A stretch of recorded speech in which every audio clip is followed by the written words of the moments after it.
Do I think that the journey is still very far when it comes to XDC? I would say yes, even though that's not financial advice, because $3, that's still quite a ways away, and that is my price target for this bull run. Keep in mind, $3 is currently around a 40x from here.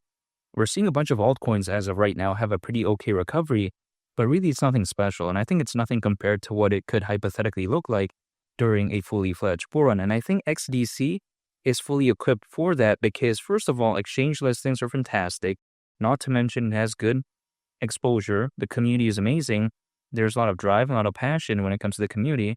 Not to mention XDC, to many people, it reminds them of a miniature version of XLM and XRP, and there's value in that.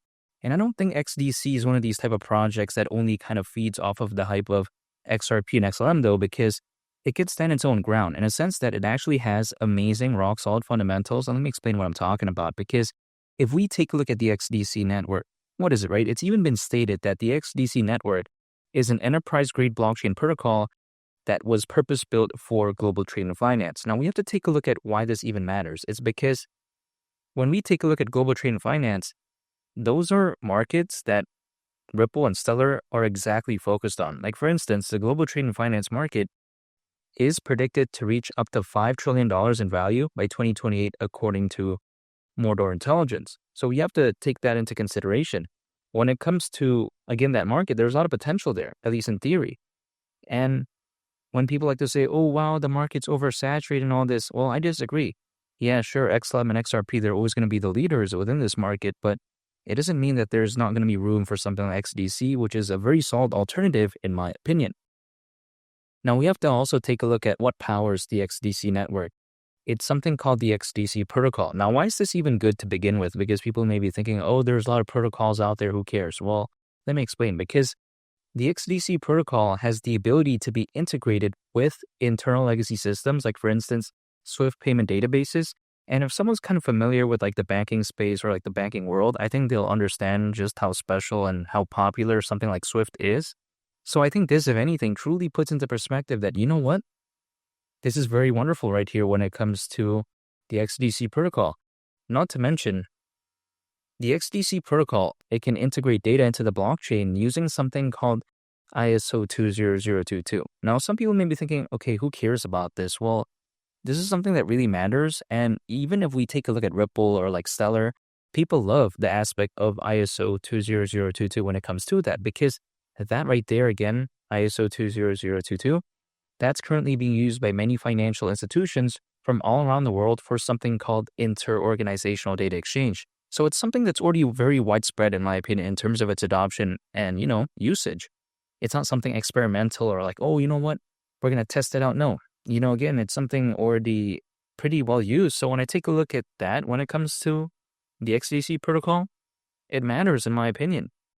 Now, some projects out there that are focused on global trade and finance, focused on the payments market, sometimes they don't have aspects of that. Again, ISO 20022, which I kind of find very surprising, because even if we take a look at a layer one blockchain like Algorand, which arguably really isn't even focused on these markets, right? Like payments or global trade and finance, at least what it's known for, even that has aspects of that. Again, of ISO 20022. So if a project says they're focused on these markets, right? Or should I say these markets, and then they don't have those aspects, it's a little bit kind of bizarre. That's the way to take a look at it. It kind of doesn't make sense. It's like going to a pizza restaurant, but then they don't serve any pizza. What is that all about? But even besides that, the XDC network, if we take a look at it, we'll see that currently, allegedly, it can facilitate over 2,000 transactions per second. So it's very fast.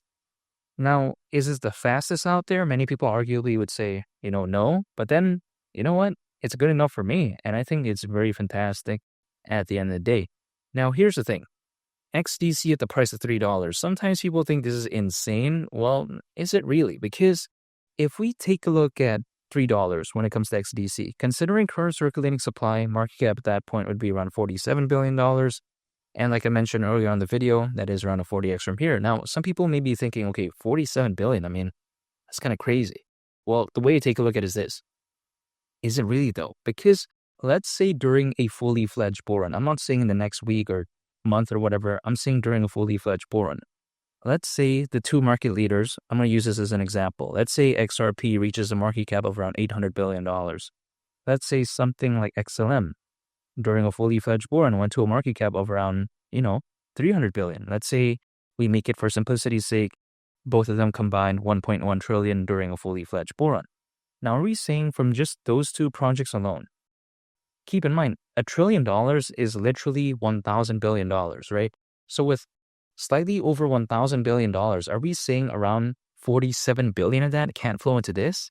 That's less than 5%, keep in mind, of that, right? Again, less than 5% can't flow into this. Now, again, besides that point, altcoins usually, as a worst case scenario, they typically peak around 18 months after a Bitcoin halving event. Now, again, this is as a worst case scenario, historically speaking. So 18 months from the last Bitcoin halving event would actually mean around October this year, because it did happen in April of last year. Now, is this a surefire thing? Absolutely not.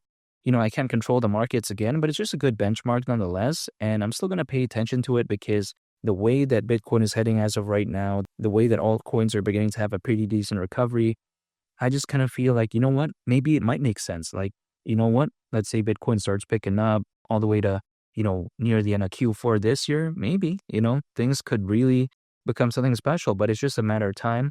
But with over 600 million crypto owners currently, according to Crypto.com research, which is more than ever before in history, I wouldn't doubt that, even though that's not financial advice. But again, XDC at the price of $3 during this run wouldn't surprise me whatsoever.